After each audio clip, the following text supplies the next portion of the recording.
على رسوله الكريم أما بعد السلام عليكم ورحمة الله وبركاته.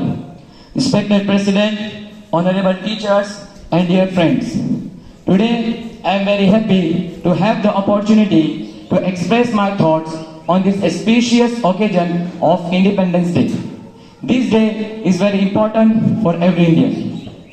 Dear friends, as we know that August 15 is a day of honor and pride for every Indian. On this day of 1947, India got freedom from British rule. Our great ancestors and revolutionaries put their lives at stake for the country. The British government oppressed the people of our country, India, for many years and kept us as slaves.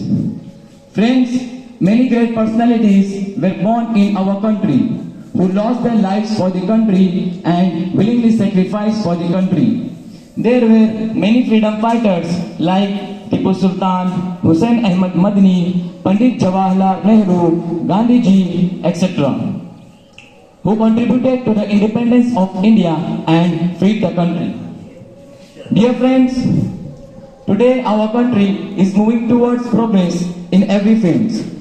Our country is writing a new chapter every day in different fields like military strength, education, technology, sports and many other fields.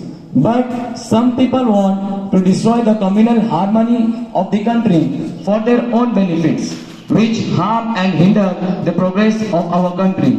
So we must be aware of these kinds of elements and protect the country. Dear friends, our courageous heroes fought with Britishers and suffered all problems in this way to ensure that future generations may live in freedom and dignity. Let's salute the sacrifices made by our freedom fighters and soldiers who made us realize the dream of an independent and unified India. We must establish justice, liberty, unity, equality, fraternity and brotherhood in the country as a tribute to the freedom fighters. We pray Allah to progress our country in every field and establish brotherhood and fraternity in every nook and corner of the country. Ameen. Wa akhiru da'wana alhamdulillahi rabbil alamin.